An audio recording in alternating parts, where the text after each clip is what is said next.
আসসালামু আলাইকুম, welcome to my blog. আপনারা কেমন আছেন? আমার একটি নতুন ব্লগে আপনাদের স্বাগতম জানাই। আজকে হচ্ছে ঈদের দ্বিতীয় দিন। সেদিন আমি একটা গেস্টের বাড়িতে যাব। আপনি কি গেস করতে পারবেন আমি কার বাড়িতে যাব? আপনি কি গেস করতে পারবেন? আমরা সেনজিতে উঠে গিয়েছি, আমরা রওনা দিয়ে দিয়েছি। এখানে অনেক সুন্দর সুন্দর ভিউ, লেকের ভিউ। এই জায়গার পরিবেশটা অনেক ক্লিন লাগতেছে, খুবই সুন্দর জায়গা। অনেকজনে ঘুরতে আসছে। তোমরা যদি নতুন হয়ে থাকো আমার চ্যানেলটা সাবস্ক্রাইব করতে ভুলবেন না। যদি সাবস্ক্রাইব করে থাকেন আপনাকে অসংখ্য ধন্যবাদ। দেখতে দেখতে আমরা একটা খুবই সুন্দর জায়গায় আসলাম। এখানে সব বড় বড় বিল্ডিং। এখানে কিছু খাবারের দোকান বসে, সেটা আজকে বেশি দেখতেছি না, খুবই কম দেখতেছি। মাঝে সময় এখানে অনেকগুলা বসে ফুড স্টল। এটা হচ্ছে বাংলাদেশের জাতীয় সংসদ ভবন, আর পিছনে অনেক দোকান বসেছে। এই যে এটা বাংলাদেশের সংসদ ভবন। তারপরে আমরা মেন রোডে আসলাম। মেন রোডে অনেক গাড়ি যায়। আজকে বেশি একটা জ্যাম ছিল না, কারণ অনেকেই দেশের বাড়িতে গিয়েছে, তাই রাস্তাঘাট ফাঁকা লাগতেছে। এই রাস্তার মধ্যে অনেকগুলো ট্রাক রেখেছে কেন জানি। এটা বাংলাদেশের ট্রাক স্ট্যান্ড। এখানে বেশিরভাগই ট্রাক রাখা হয়। তাও আবার রাস্তার মধ্যে ট্রাকগুলো রেখেছে। বলতে চাইলে রাস্তার কোনায়, রাস্তার মধ্যে না। এই রাস্তাটা অনেক ছোট হয়ে গিয়েছে, কারণ এখানে অনেকগুলো ট্রাক রেখেছে। দুইটা গাড়ির বেশি পাশাপাশি ঢোকা যায় না। এটা হচ্ছে সেই রোড যে রোদের মধ্যে ট্রাক দিয়ে ভর্তি, ট্রাক স্ট্যান্ড রোড। তারপরে এখানে হইলো রেলওয়ে, এখান দিয়ে ট্রেন যায়। এখন কোনো ট্রেন ছিল না, তাই আমরা যাইতে পারছি এখান দিয়ে। যদি ট্রেন আসতো এখানে কিছুক্ষণ আটকাই দিত, তারপর ট্রেন গেলে তারপর আমাদের যাইতে দিত এরকম। এখন আমরা একটা ব্রিজে উঠবো। সে ব্রিজের নাম হলো হাতিঝিল ব্রিজ। এখন আমরা সে ব্রিজে উঠে গিয়েছি। ব্রিজটা দেখতে অনেক সুন্দর। সে ব্রিজে বড় বড় পিলার আছে। এই ব্রিজের পাশে অনেকগুলা দোকান বসে, স্ট্রিট ফুডের দোকান। ফুচকা বিক্রি করে, চটপটি বিক্রি করে। আমি আসার সময় দেখছিলাম, যাওয়ার সময় কিছু দেখি নেই। এখন আমরা বাসার কাছাকাছি এসে পড়েছি। আপনি কি গেস করতে পারবেন সেটা কার বাড়ি? সেটা হচ্ছে আমার ইতি ফুপুর বাড়ি।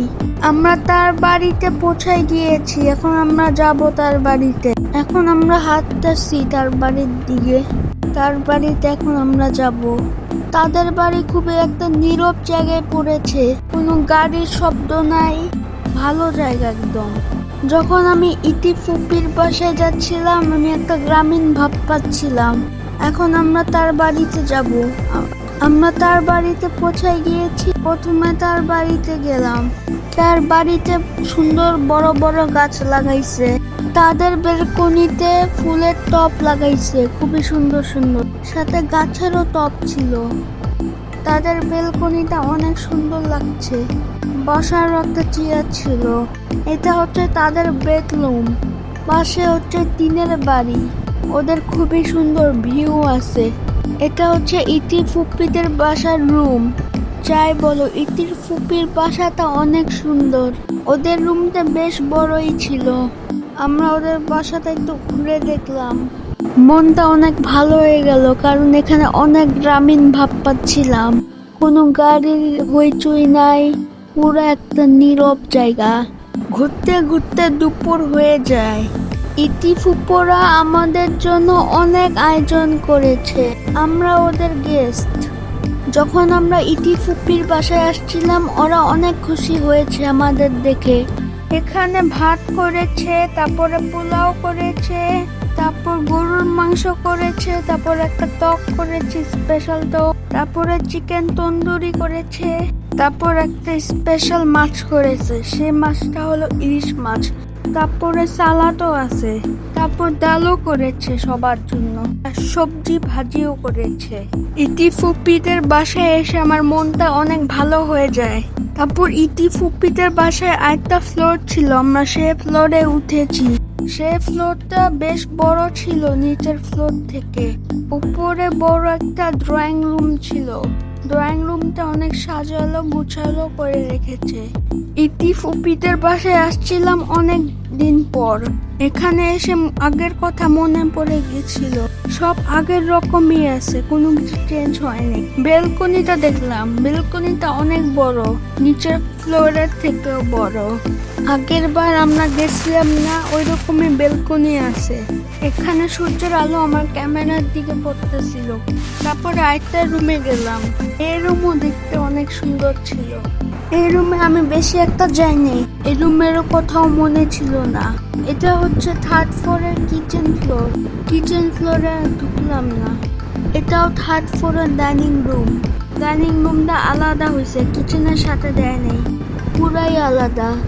ইতি ফুপু আমাদের ডাক দিল, নিচে যেতে বললো। তারপরে নিচে আমাদের সন্ধ্যার নাস্তা বানাই দিচ্ছে। সন্ধ্যার নাস্তায় বানাইছে ফুচকা, তারপরে চটপটি, তারপরে সেমাই। তারপর আমরা ইতি ফুপুদের জন্য মিষ্টি এনেছিলাম, সেটা দিয়েছে।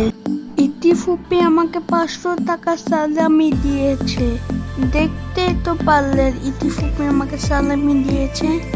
তারপর ইতি ফুপিদের বাসায় কিছুক্ষণ থাকলাম গল্প করেই, তারপরে আমরা বাসায় আবার চলে আসলাম। এটা হচ্ছে ঈদের দ্বিতীয় দিনের ব্লগ। এই ব্লগে আমরা ইতি ফুপুর বাসায় গিয়েছিলাম। ব্লগটা কেমন লেগেছে কমেন্টে জানাবেন। আমি ব্লগের শেষ পর্বে এসে পড়েছি। পরের ব্লগে ইনশাল্লাহ আবার দেখা হবে। আজকে এতটুকুই। আল্লাহ হাফেজ, আসসালামু আলাইকুম।